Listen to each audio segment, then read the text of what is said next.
Welcome to my coverage of the World Chess Championship. This is game number 8, and now the tension is rising. With all the previous games, the tension is building. The history of the previous games. You know, will he play the Sicilian again? Should I avoid it? Should I play e5? What should I do now? It's it's coming to the business end, and everything becomes so much more important now. Every mistake counts. And let's just dive into the game. After having 2 blacks in a row, finally Caruana has the white pieces. And I'm sure he wants to strike, as with every draw we get closer and closer to the tie breaks, where Carlsen is supposed to have the upper hand. But if that happens, it remains to be seen. So Carlsen with the black pieces. And let's dive into it.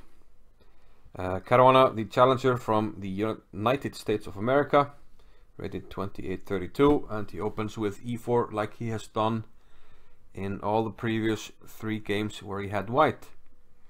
And just like in the other 3 games, the defending world champion from Norway, Magnus Carlsen, rated 2835, responds with pawn to c5.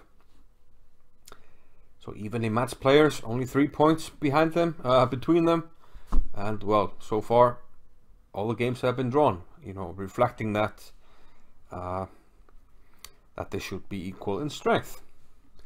Okay, knight to f3, knight c6, and the previous games saw the move bishop to b5.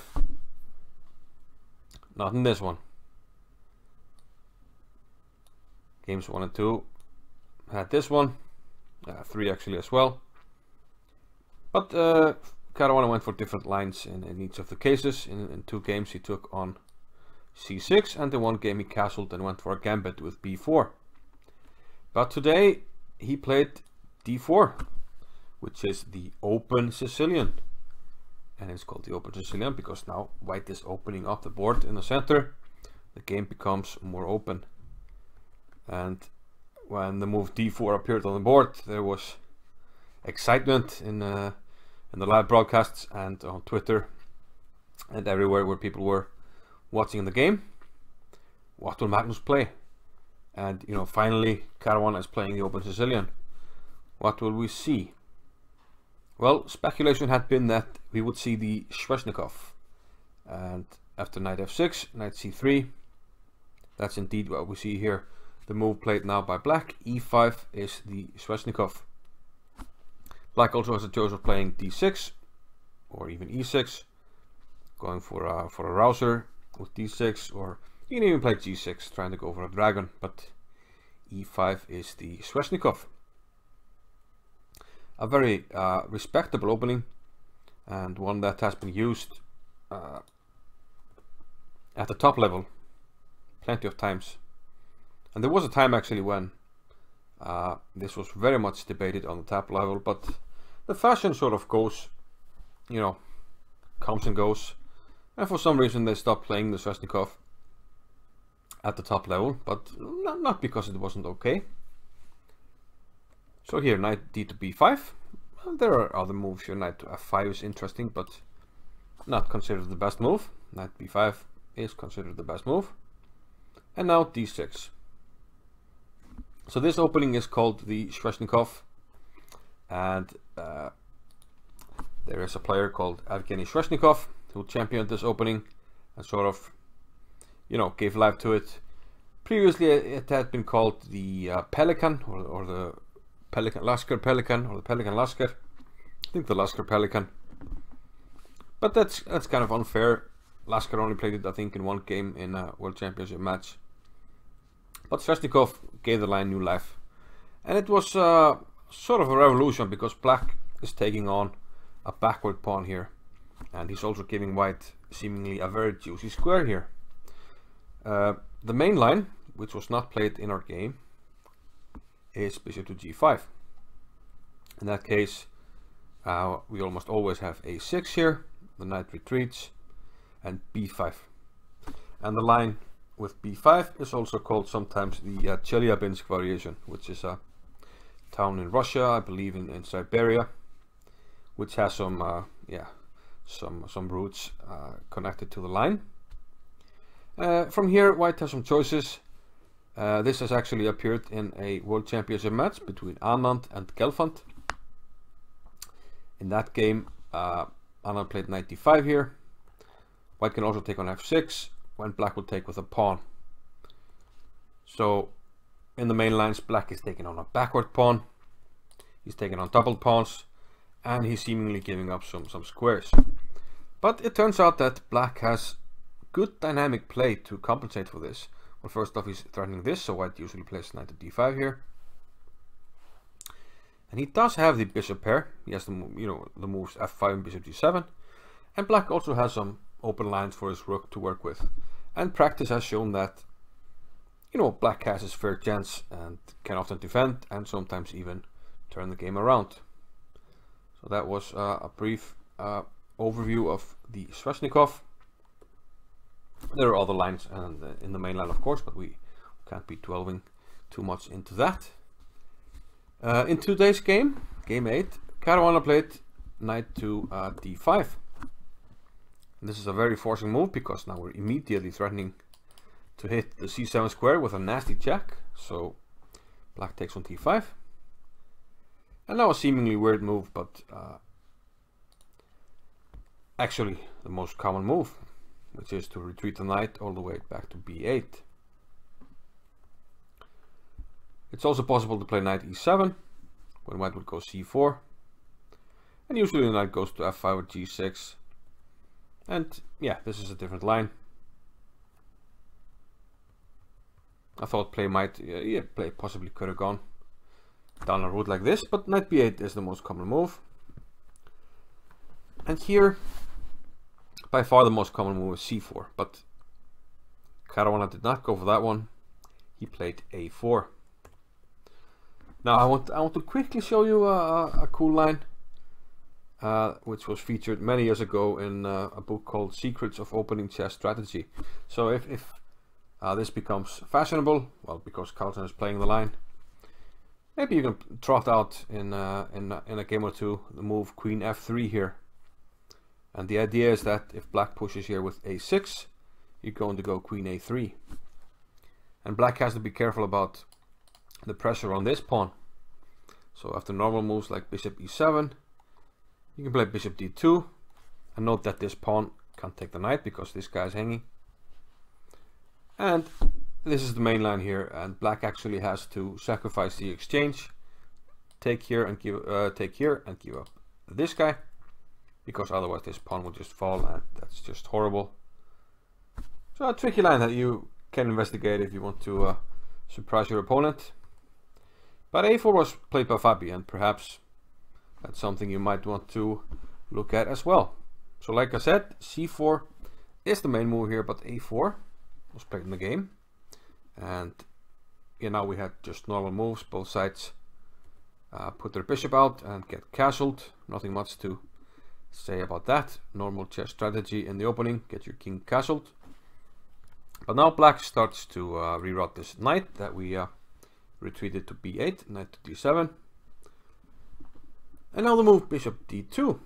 And yeah, this move did surprise Svidler in the Chess24 broadcast at least. And yeah, he did admit that he hadn't looked at the Sveshnikov for a long time, so it might not be his area of expertise at the moment. So yeah, the move looks a little bit puzzling because it looks more natural to put the bishop on e3. But the game continuation actually reveals the idea of bishop d2. Well, one idea is also as well just to put the bishop here and put pressure here. But after f5, white played a5.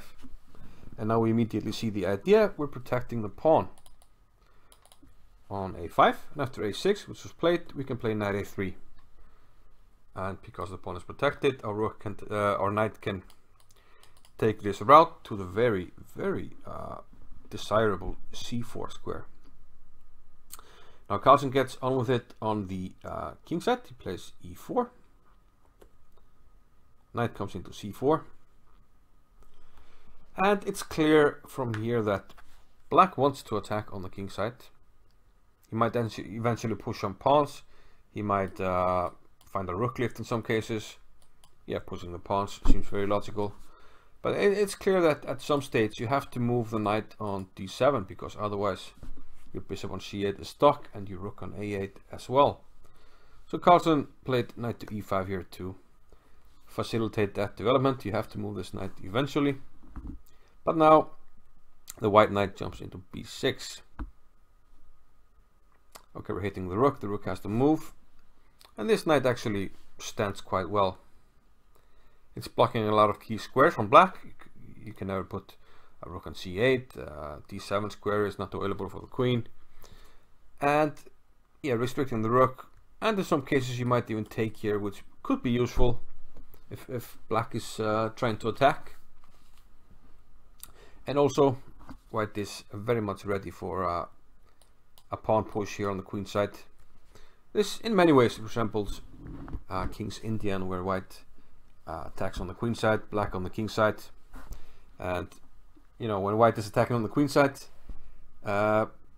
if you get there in the end, you just have to remember to turn right before you get mated on the king side.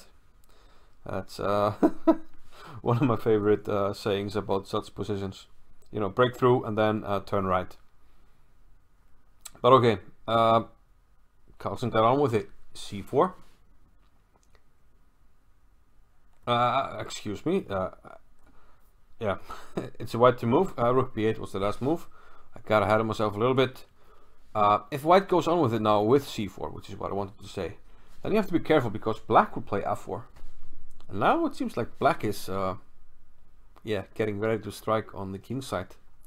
So, well, this being the World Championship match, of course, Caruana is aware of that, and he stops black from advancing with the prophylactic move pawn to f4. Now black has to take it. If you retreat your knight here or here or here, I will, if you go to d7, I will go here, but then I will follow with the pawn push, and white is way ahead in the race. So Carlsen takes, bishop takes, and now the novelty of the game, first new move. I had one game in the database. It was though a correspondence game, and the players were not very high rated, where bishop d7 was played. Let's quickly look at that. In that game, white was simply running black over on the queen side, starting to push the pawn. Black wasn't doing anything on the king side, and as you can see, white is getting an overwhelming position here. So this is sort of white's idea in the line, to you know, cramp the queen side and break through there. So Carlsen, he went for it on the king side. He kind of has to. He played g5. Now c4, and Carlsen plays f4. You may have a question, why didn't he play g4? That's a very logical question. Well, bishop e2 is forced, but the problem here is that you have given up the f4 square. So you can't push this pawn here, which you would like to do, because I have two defenders, and I can also post up the bishop here if I want to. And note that you're not breaking through. You'll play h5, h4, and once you push one pawn, I will push the other one and close the position.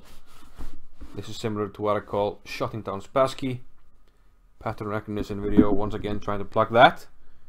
If you want to learn more chess strategy, check out the pattern shutting down Spassky to learn more about this defensive pattern used by world champion Tikhon Petrosyan against Boris Spassky. So Carlsen, of course, aware of the dynamics of the pawns, he plays f4. And up to this point, Caruana had been playing really quickly, and this was the first sort of not a long think, but I think you know, closing in on 10 minutes. I think he spent about 10 minutes on this move, and he played bishop c3.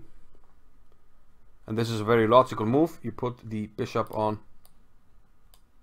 the long diagonal, and you know, in some cases, if we put the queen here, we're clamping down on the long diagonal, very dangerous. And also c5 is in the cards.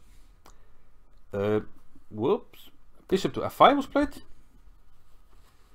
which seems like the best move, but also Carlsen really didn't have a choice. He said during the press conference he had to go for these sharp lines because he really didn't see any alternative. So here, after a long think by Caruana again, he played c5. And he said he was just calculating lines because, well, they're complicated. But he also mentioned that he didn't really look at any other move. Now, if you take on c5, I of course take on e5. And you don't really want to allow white to clamp down on the queen side, like we really briefly saw in the correspondence game. One of white's ideas in this line. So Carlsen took on f3 with a knight, queen takes, and now d takes c5.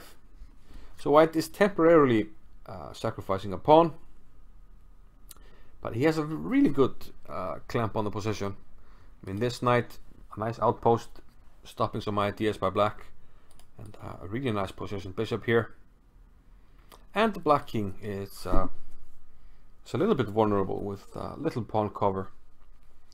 Here, Caruana played rook a to d1.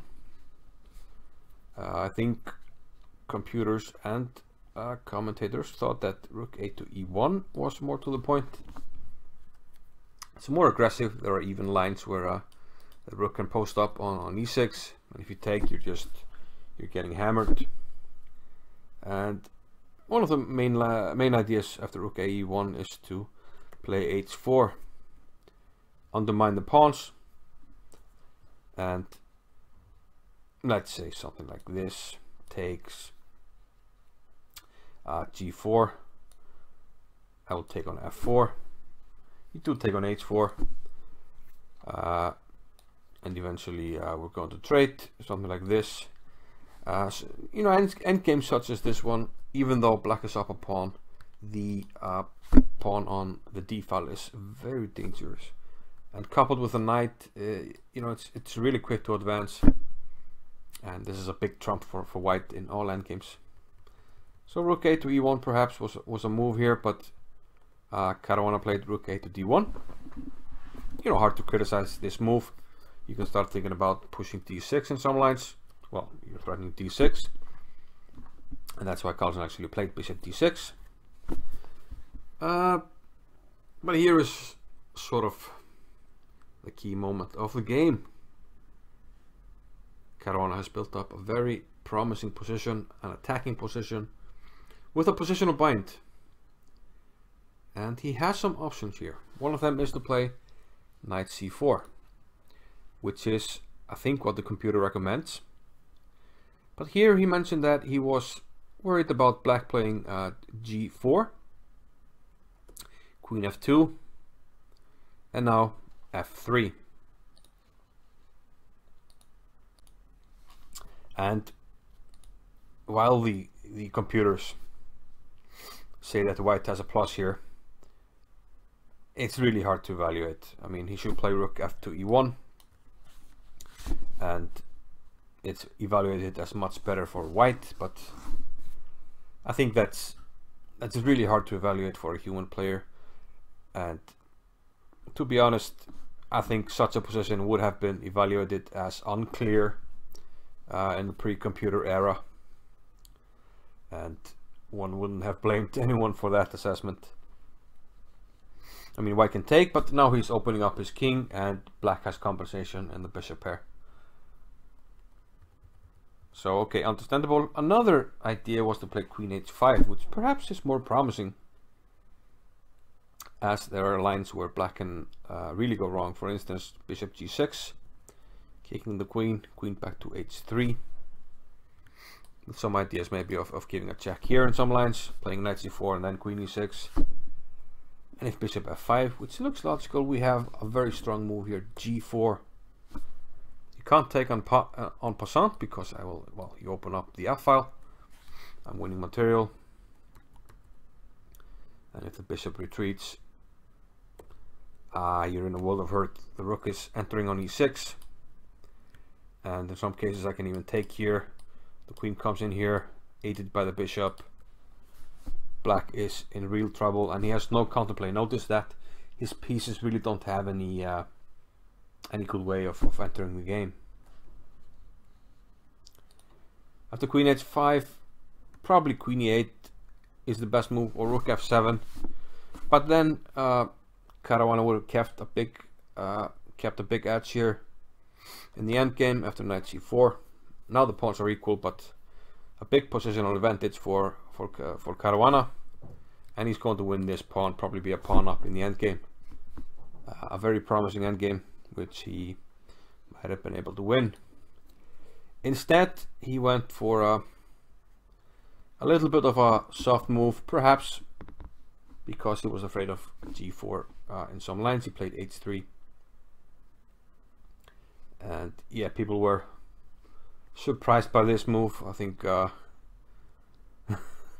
when Nakamura heard about the h3 move during the chess.com broadcast, he was very surprised, you know, doing one of these.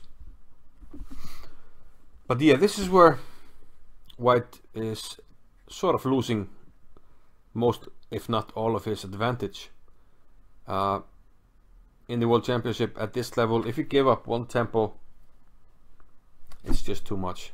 So h3 is a wasted move. Queen h5, strong move. But now after queen e8, you no longer have queen h5. The other idea we mentioned, knight c4. Now queen g6 is in time, and this is what happened in the game. Takes, and oops. Knight takes d6, queen takes d6, and now h4. Okay, trying to undermine the pawns, but now black can just take on h4 and trade queens. And what we have now is bishops of opposite color. And that makes the drawing tendency quite high. So White is down a pawn. He's about to win the h4 pawn, but not immediately after h5. Rook e1 was played. If you take the pawn, I'll actually play bishop g4. I'm hitting your rook here on d1, and the rook on h4 is really boxed in at the moment, and you have to maneuver a bit around to free it, so you have to be careful actually here. So rook e1, bishop g4, rook f6. Not trading on f8. White wants to trade on his own terms on f6, which Carlsen accepts. And yeah, at the moment, even though White is down a pawn, he has a big trump on d5, the d pawn. However, and unfortunately for Caruana, it's quite easily contained after rook e8, threatening to trade the rooks. If you trade the rooks, we have an opposite color bishop endgame, which is very easy to hold. We can just quickly, we just take here, and then we just bring the king here, and we just move back and forth, and there's no way to progress here. The bishop will cover the weaknesses when we need, and there's no pass pawn. The king is covering it. So this is out of the question. So rook f1, king g8, rook f6, and only a few more moves. Carlsen went with the active rook, rook to e2, a rook check, king f8.